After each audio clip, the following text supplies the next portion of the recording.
How's it going, folks? This is Soul with your guide to Week 3, aka the start of Season 1 of Shadowlands. With the start of Season 1 comes the rated PvP, Mythic Plus, and Castle Nathria raid. I'll help you stay caught up and informed, but I always encourage you to enjoy Shadowlands at your own pace. With all that said, let's get started. This week, the Darkmoon Fair is in full swing, so for those of you farming reputation and leveling alts, take advantage of the 10% experience and reputation buff that lasts for an hour. A bit of a pro tip would be to have this active just before turning in a Covenant Calling quest for some nice rep. To be honest, I haven't actually tested this out, but it can't hurt to try, right? Also check if this works when turning in the weekly dungeon quests that you can pick up in Oribos. Lastly, there is the weekly PvP quest for some honor and anima. You might as well grab that too. Let's go over covenants now. Definitely pick up your 2 weekly quests to save souls and farm anima. The current maximum renown that you can get to this week is 9 if you are already caught up. Renown 7 will unlock a new row for your first soulbind and raise the cap for upgrading PvP gear with honor. Renown 8 will open up a new chapter of your Covenant campaign that, when you complete it, will take you to Renown 9, which will unlock a new row for your second soulbind. Once this chapter is complete, you can also go to your Covenant Quartermaster and upgrade pieces of your Covenant armor set that maybe you've been saving as you've been completing the campaign. If you got rid of them, you can always repurchase them with some anima. It's not an ideal set for those of us staying at the top of our game, but I think it's a great set for alts and casual players looking for something to work towards. If you're not caught up on Renown at the moment, don't worry your head off. You can still catch up if you happen to see Covenant Callings that award Renown, or they might just drop from other activities.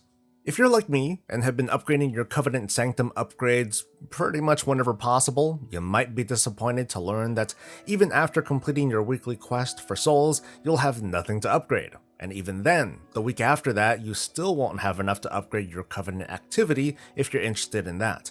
On that note, you should check in with your activity to see if there's any new weekly content available too.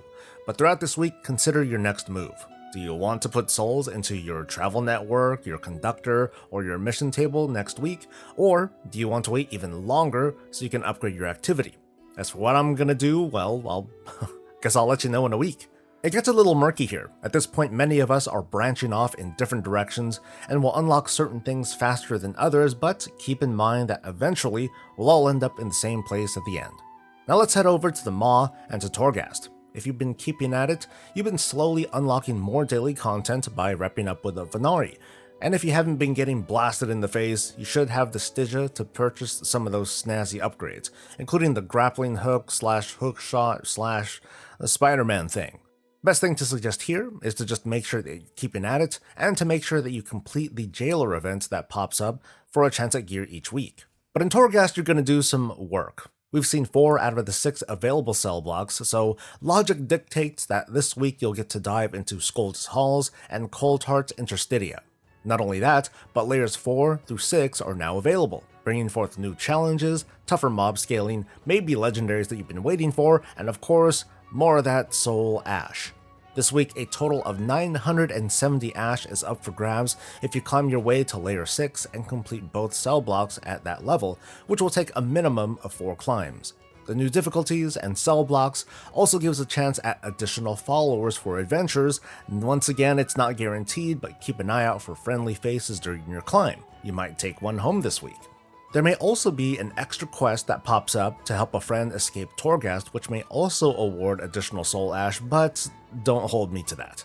Here's a quick crash course on the 2 cell blocks. Skold's Halls has a pretty basic setup of mobs and, thankfully, no exploding skeletons. You want to look out for the Mawsworn Guard and its massive strike, as well as the Mawsworn Interceptor with its low profile but hard-hitting critical shot. Elites are going to be even more of a pain at these higher difficulties, notably the Lord of Locks, which will root you and unleash a devastating whirlwind. And don't forget about the Sentinel with its aura that will slow you down. Coldheart has its share of deadly mobs, but none are as dangerous as the Coldheart agents, which cast a fear, so interrupt that and, well, you'll be on the right track. This cell block also features the Dark Armament, a special anima power found when using a Ravenous Anima cell on Coldheart mobs. It's not great for bosses, but it's gonna let you rip through mobs on the lower floors. More broadly though, if you're taking on these higher layers, especially at lower gear levels, I can't emphasize this enough, but you want to put your talents and anima powers into maximizing your single target damage first, then have a balance of crowd control and survivability. As for which cell block is easier to climb, my vote goes to Cold Heart Interstitia. There are fewer mobs that could crush you, and Dark Armament makes the climb much easier if you can afford it.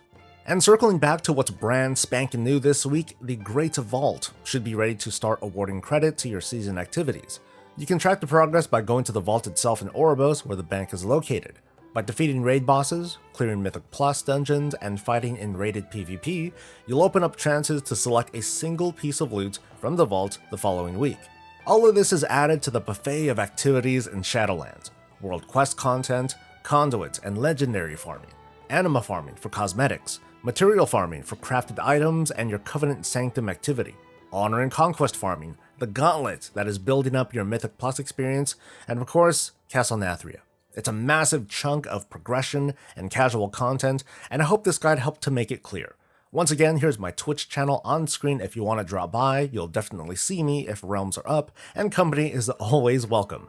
Don't forget to like the video if it was helpful, share it with the world, and to subscribe for more of this and all things Warcraft. We'll see you next time. Until then, stay safe, stay healthy, and stay breezy.